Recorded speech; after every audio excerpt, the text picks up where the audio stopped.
because you control all of them. In fact, you're not just every sim, you're not just everyone, you're also everything.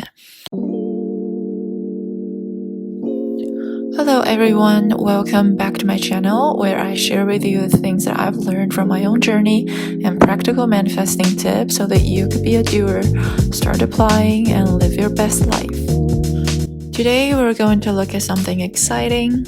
I wanted to talk about everyone is you pushed out and offer my perspective on it. I've noticed that a lot of people seem to have a hard time wrapping their heads around this. Now, I could totally understand how confusing this could be to people who are new to these concepts in manifesting, oneness, consciousness. And if this sounds like you, please keep watching and hopefully I'll be able to clear up some of that confusion for you. You would really want to watch all the way until the end of this video because at the end I am going to demonstrate this with an analogy. So without further ado, let's get started.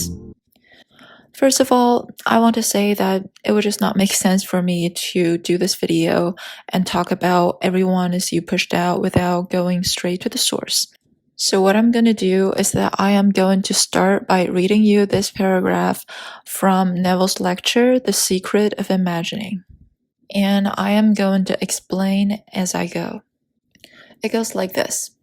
Your imagination animates the world in which you live. You change your imagination and you change the world.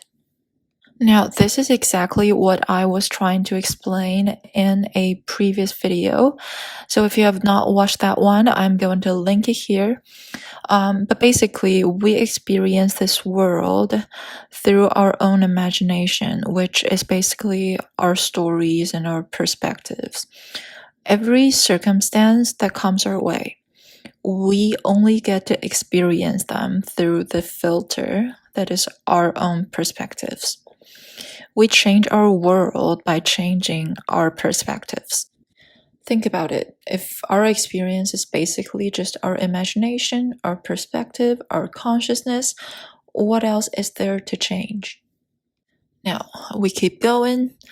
To attempt to change circumstances before I change my own imaginal activity is to struggle against the very nature of my own being, for my own imaginal activity is animating my world.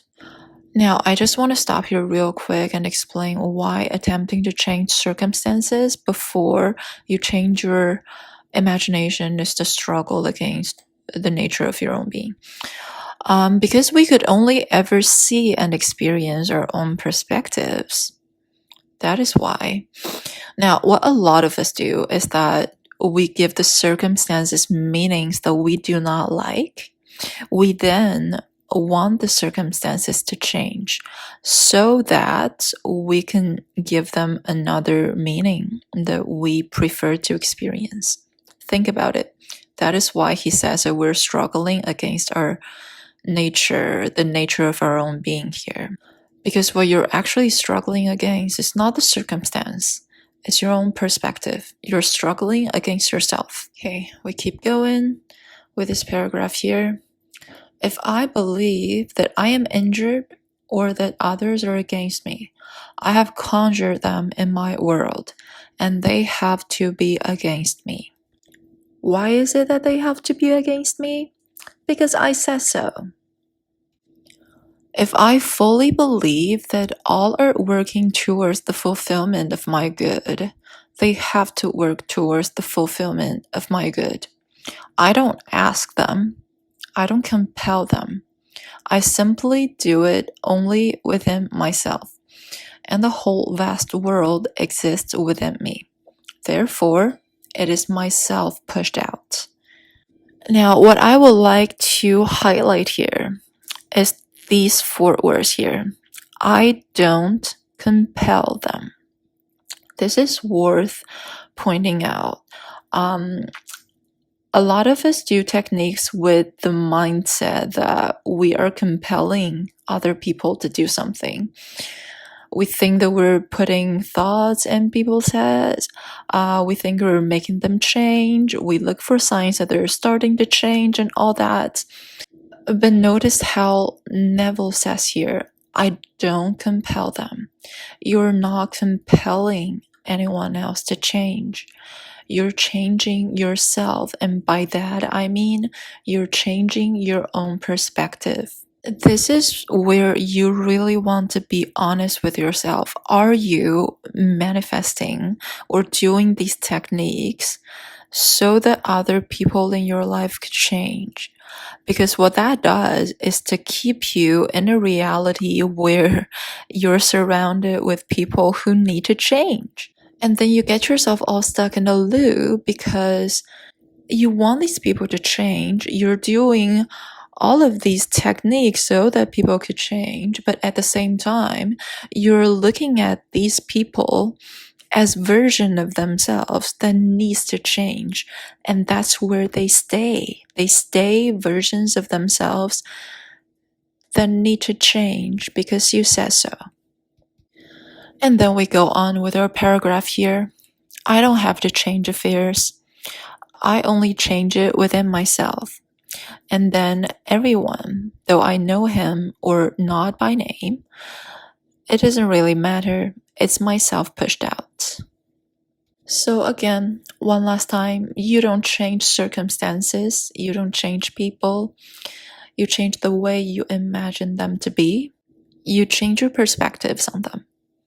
So that was the paragraph from Neville's lecture that I wanted to go over with you today. Now, moving on to what I think. I want to first point out one thing regarding everyone is you pushed out. The you in everyone is you pushed out is not this little human you that you think that you are. It is referring to the big you. You could use whichever term resonates with you, really. Your higher self, the universe, God, imagination. Personally, I like to use the word consciousness. So to me, everyone, everything as well, by the way, is consciousness pushed out. The portion of consciousness I am choosing to experience with my choice of perspectives. Now, I would like to use an analogy to illustrate the concept of everyone is you pushed out. I grew up playing The Sims. It is still, to this day, one of my favorite games, my guilty pleasure. I love The Sims. For those of you who also love the game, you know what I'm talking about. So think of this reality sort of like The Sims, where the humans you see, including your own human suit, are the Sims in the game. Your true identity is that player behind the screen. I remember as a kid, I would always make a sim that represents myself in the game and live vicariously through that character. And that is exactly what manifesting is all about and how reality works. Now, also notice how in the game of Sims, you, the player behind the screen, gets to decide what happens for every sim in the game, not just your own avatar. You get to decide how the story goes. Now, sometimes accidents happen, a sim sets the house on fire, another one pees their own pants while you're not watching. Now, you the player, though, you know that you're in control of the whole thing. You wouldn't go, oh my god, why did this happen? I didn't ask for this. How do I make this go away? You wouldn't do any of that. You're not going to tell the Sims to change. You are not going to tell the fire to put itself out. What would you do instead? You change yourself because you have the power to. Another thing that I would also like to point out. Notice how even if you just pick that one sim to live through as your avatar in the game, you truly actually are every sim in the game because you control all of them. In fact, you're not just every sim. You're not just everyone. You're also everything. You're the one who built the house. You're the one who made that pool. You're the whole entire thing. And that is who you truly are. You're all of it. So that was my analogy and my way to explain to people the concept of everyone is you pushed out. And if you have made it to the end, I just want to say thank you. If this video gave you an aha moment, please consider liking it and subscribing to my channel. It really helps me spread the message and help more people. If you would like to talk to me one-on-one, you can find the information on the About page of my channel. Comment down below if you have any questions or suggestions. Until next time, happy manifesting!